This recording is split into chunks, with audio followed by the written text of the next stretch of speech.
Hello everybody, Àlex, CEO and founder of MarsBased here. In this episode, I'm going to give you a brief update of what we have been up to in the last weeks or months even. Because as you saw or listened to in our podcast episode from about like September, something around those dates, right after the summer, where we were saying that as a company, we were experiencing a lot of things that were coming all together and that we were going through some kind of like a rough time, not because we're struggling financially, not because we don't have projects, not because any of those things. Actually, we have a lot of projects, a lot of work, but seems like Murphy is taking the piece on us. I'm gonna go into much more detail, but basically, if you remember that episode, I was speaking about that we had ditched our biggest client back in May of this year, and we replaced them by 4 or 5 smaller clients that require a lot more management, right? As luck would have it, or bad luck would have it, those new projects started more or less around the same dates, even though we signed them in very different, even in different terms, even in different months. They sort of started around right before the summer, and they coincided also in the delivery date. So right now we have been through a couple of months in which we have had more or less a product launch or a project going live every 15 days. We have launched 4 projects. Some of them are really big. We have launched an internal tools for all the sales department globally of HP, Hewlett-Packard. We have launched a new website, redesign and rebuild of the MarsBased and Shopify for our clients in Valencia Singularu. We have launched a social network for some company called Minka that it's sort of a branch of another social network based on Ruby on Rails that's called iNaturalist, and a couple of other projects, right? We'll be talking at length about these projects soon enough in our episodes of the podcast. But man, it's been really rough because there's been a lot of management involved. We have had to renegotiate the dates so that they wouldn't be exactly in the same week.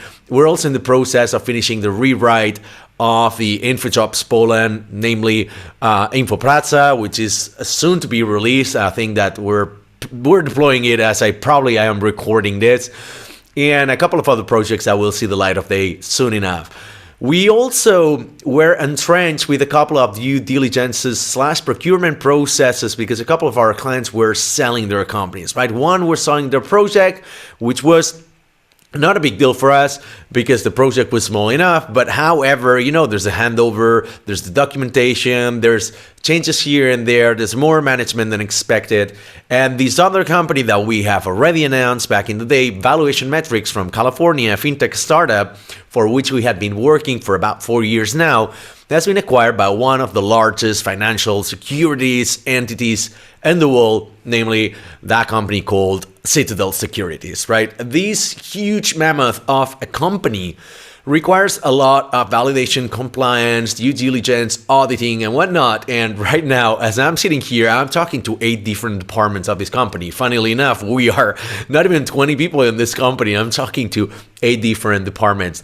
It's a very tiresome and cumbersome process. Require a lot of like contracts, talking to different stakeholders, integrations, processes, validations, new workflows, meeting new people, and of course the general misunderstandings in this kind of super complex processes, right? This is taking a toll in the team, but especially in the founding team of MarsBased, because we are entrenched in more paperwork than we would like to do. Like, not that we're not used to it, because in the latest years we've done the procurement processes of, football clubs. We've done the procurement process of Movistar, Orange. We've done the one for HP for some of the biggest consultancies in Spain, one in Germany, and whatnot. So we're used to doing all of these procurement processes and all the derived fast track processes as well.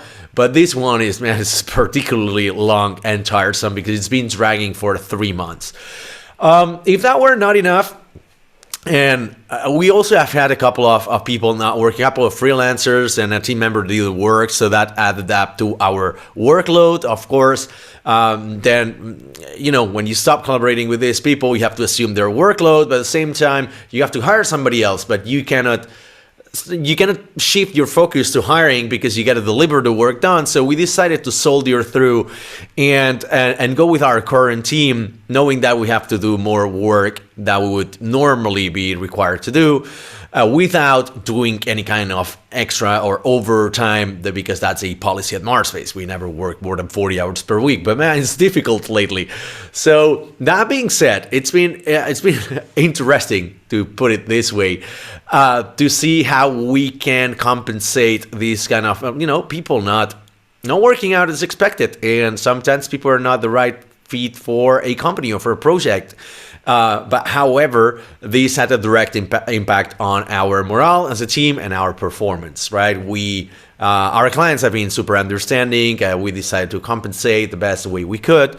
But definitely as an agency, this is something that you got to take into consideration. And even more so that right now we are in the midst of this process that it's called the Great Resignation. This is something that we started reading about early in September this year, when it was forecasted that millions and millions of Americans, and of course other people around the world, would be resigning from their jobs, because after the pandemic and because of a change in the economic cycles, people would be looking for different conditions, maybe because they were looking for an improvement in their working conditions, maybe they're looking for different kind of perks, more work-life balance, maybe more remote capabilities in their employment and whatnot. So there's been a tremendous shift in the industry, lots of people changing jobs. And for instance, in our company, prior to September this year, we had never lost a developer in 4 years. So we went from September 2017 to September 2021 with more or less the same team. I mean, there's been other team changes, of course, but no one had walked out of the company for these 4 years, which is it's incredible, to say the less, even more so in a tech company, right? In such a competitive landscape that we're working in. And in the last 2 months, we've lost a couple of people to other companies in the industry, right? So that made us think that, this is going to affect everybody in the industry, not only us, of course, because I think that we've got a lot of things under our belt, a lot of tools under our belt to kind of keep people happy in the company. But of course, it's also natural that there is some team rotation, right? What else? On top of that, we also started a new project with a top-tier football club, which I'm not allowed to speak about.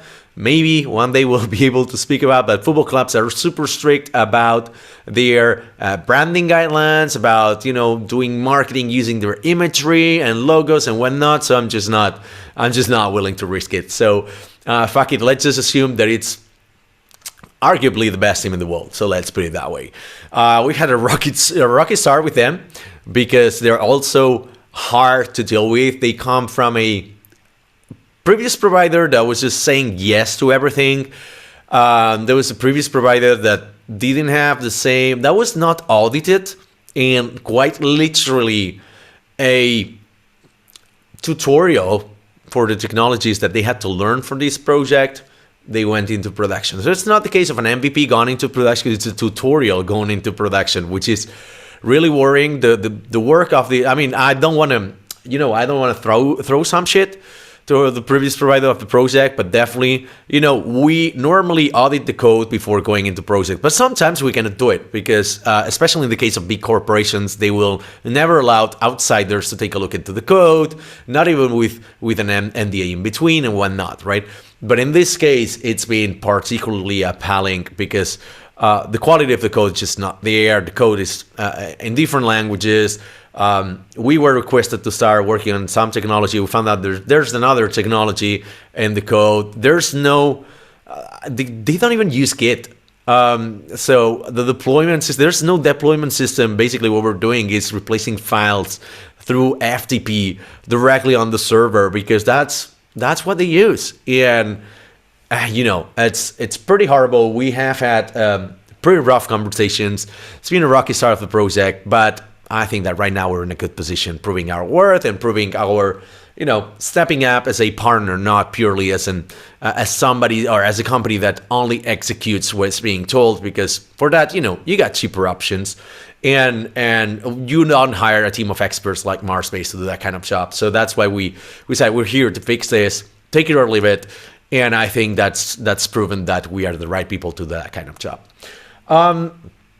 On top of all of that, I mean, there's these. We also have had people going on parental leave. It's not much to be said there. Super happy for them. And but all of this, due diligence, the rocky start for projects, so many project launches, and this and that, made it really hard for us. The last 3 months, the last 3 to 6 months have been the roughest times that we've been in the company. We've been running almost for 8 years now, it's been interesting. It's definitely strained a little bit, especially the founding team, the leadership team, and the company. And we kind of also didn't have enough time to sort of be on top of all the things in the company. So that's a lesson learned for us as well. That sometimes we'll be too busy, and some of the projects maybe have gone a little bit out of hand precisely because we didn't have the bandwidth or the capacity to oversee all the things. However, happy to say that we're almost out of this tunnel. We're back to rock, but it'll be interesting, right? In a couple of, so today is Tuesday, the 30th of November. So in a couple of days, we're having the annual founders meeting with my two co-founders, Xavi and Jordi, and we'll be discussing the future of the company, right? And one of the things that we will have to address is, first of all, the increase of salaries in the market, because that's something that we have seen coming throughout the years. And of course, we always like to maintain our competitiveness. We like to be competitive when it comes to salaries. And one of the things that we have seen in the last year and a half is that we are not disruptive anymore. Back in the day, especially in 2014, when we started, we were an office-less company. We still are, of course, but we were working on bleeding-edge technologies like Ruby on Rails and Angular, then React, then React Native and Ionic and whatnot, Node.js, you name them. But everybody now is working with these technologies. Everybody now is remote or is offering, prior to the pandemic, we were competing with 1% of the companies. Now we're competing with 30% of the companies, 50% of the companies who are offering remote. Of course, they will not offer hard remote or remote only like we do, but a lot of people will be sufficiently satisfied by having 4 days a week, 3 days a week of remote, and then having to go to an office. So we're now competing against these companies. Also, in terms of benefits, right now, like when we started, basically we were among the only agencies that they were offering a sort of like a startup-like package for benefits and perks, because startups they were offering that because they had venture capital to sort of sustain these expenses, but agencies, they didn't have it. And historically, at least in Spain, agencies have been very traditional and paying like shit salaries and just being like generic companies and whatnot. So we were quite disruptive with that. But over the course of these last 7 years, we have seen a lot of more and more boutique dev shops, kind of like what we are. And so we are competing against them. I mean, maybe not, competing is not the word, because at this dimension of companies, you don't really compete. It's not like we're fucking Apple or Twitter or Facebook competing for, hundreds of developers and engineers per week. But definitely, it's a little bit more difficult now. And that is a perfect segue into the next thing I wanted to address, is that it's going to be rough, man. Like 2022 is going to be rough, because we have seen a couple of our closest friends in the industry and like-minded companies either shutting down or selling their company, right? Companies which you think they would never shut down, they would never sell, because they're a lifestyle business, because they're boutique dev shops, because they're boutique consultancies, they're specialized agencies, and they're giving up. Maybe, I'm not speaking on behalf of all of them. I don't know if they're really giving. I mean, one of them publicly admitted that they're giving up through the blog site. So perhaps it's not the case of all of them. I've also received a private message from one of our favorite companies in the Ruby space from Poland, saying that they're considering shutting down because they're not able to retain their talent, and they cannot compete with salaries because companies don't want to pay more for their services. And at the same time, I mean, this has a direct impact on the salaries they can pay as a company, right? We are seeing this more and more, and I've had this conversation with a lot of like-minded companies and colleagues in the industry that they will be just, creating product to see if they can scale. They will be considering merging and consolidating with other companies, selling their companies. I mean, a couple of our closest friends, there will be news coming out next week, I think, or by the time that this podcast is released, a couple of these companies will have announced their M&A operations. So it is interesting. I think that we don't have an opinion as a company, forced, but basically, I think this is going to be rough for most companies, especially for boutiques, because in a way, I think there were way too many development agencies in the market. There had been like a bullish market for agencies, especially in the offshoring countries. We had seen that these companies went from being extremely cheap and subpar in quality, to be honest, on the average, of course, not all of them, to meeting the rest of the world's standards when it comes to pricing and quality. So in the recent years, there was not much difference between hiring us and somebody else in a arguably cheaper country with different mentality, because development has been commoditized. Agencies have been commoditized.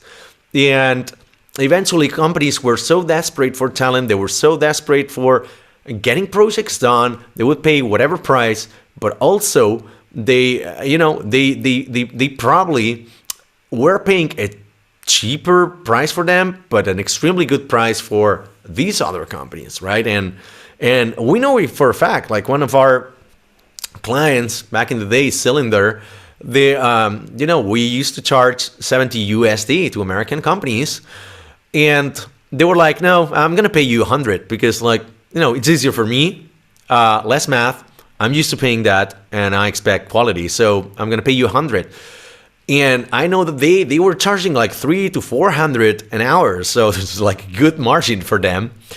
And that goes to say that, over the years, we started seeing more competition as a boutique level, because even though we're a boutique and we're on the high end of Spanish consultancies, we're super cheap compared to American consultancies, right?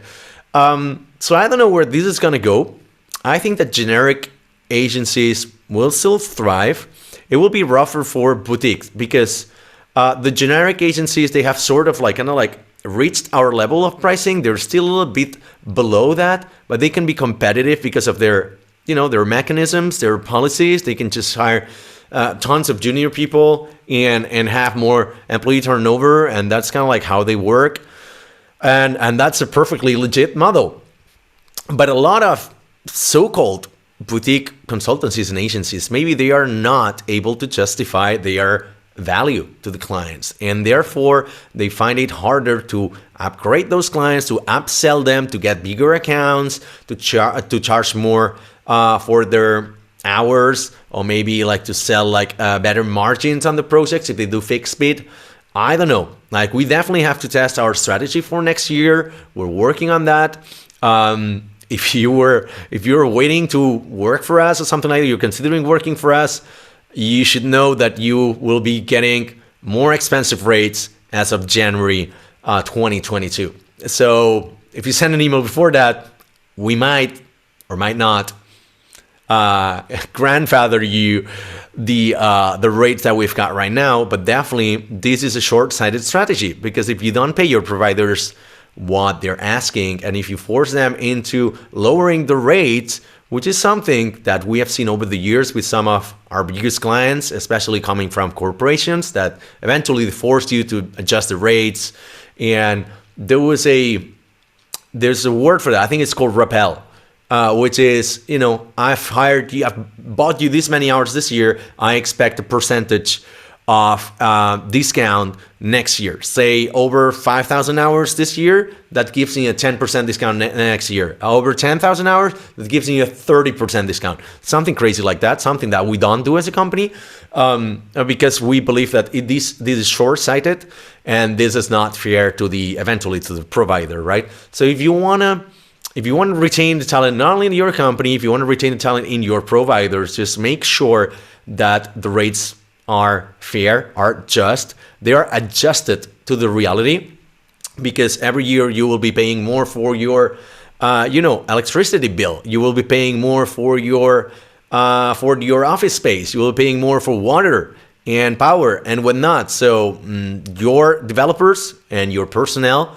and your providers should be going up in expenses accordingly. Otherwise, you're going to be, if you lower those prices, it would be at the expense of quality, and you will be increasing the risk that your personnel or your providers will quit the project and stop collaborating with you.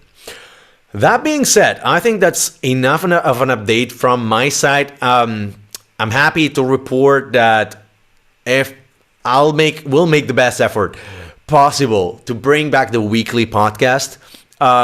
We're almost out of the tunnel. I know we promise more content about MarsBased with my co-founders, with our team members. We discussed CSS with Javi and Marina. Back in the day, we discussed operations and hiring with Leide. We discussed, we did the Q&A with my co-founders. We did another round on the blockchain with our tech lead, Uriol. So I don't know. We do have lots of ideas, but we need to get out of the tunnel completely. So maybe before the end of the year, there will not be any more MarsBased related content. We'll be going back to the fireside chats and the panels and group discussions. But I hope they will be sufficiently interesting to keep you on the loop, to keep you hooked to the podcast. And of course, any kind of suggestion, feedback is always welcome. If you want to suggest speakers, if you want to suggest that you want to speak in the podcast, if you want to appear in the podcast, we're always looking for different opinions. We want to have blunt opinions. We want to have people who think differently. No matter how small your company is, it's not a desperate cry because we don't have speakers. We do have access to a lot of great speakers.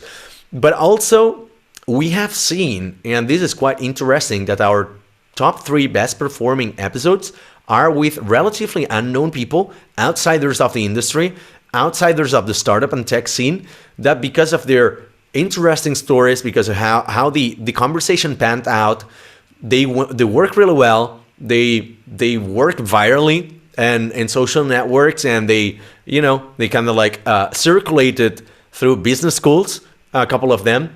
So no matter how small your company is, if the project is interesting, if you're an expert in the field, if you just have blunt opinions, you want to rant about something, kindly let me know, because I'm very much interested in this. That's all from my side. I'm going to be leaving you with, the usual request of, if you like this podcast, make sure you subscribe and review this. I don't know if you're watching this on YouTube, if you're listening on Apple Podcasts, Spotify, or Google Podcasts, or Overcast, and whatnot. We're pretty much in every platform out there. This helps to maintain the podcast. Of course, this is a long-term project. We're not going to be abandoning this anytime soon. But every road has its bumps, and we have encountered this one, but we're definitely back on track. So, I've been Àlex. See you on the next episode.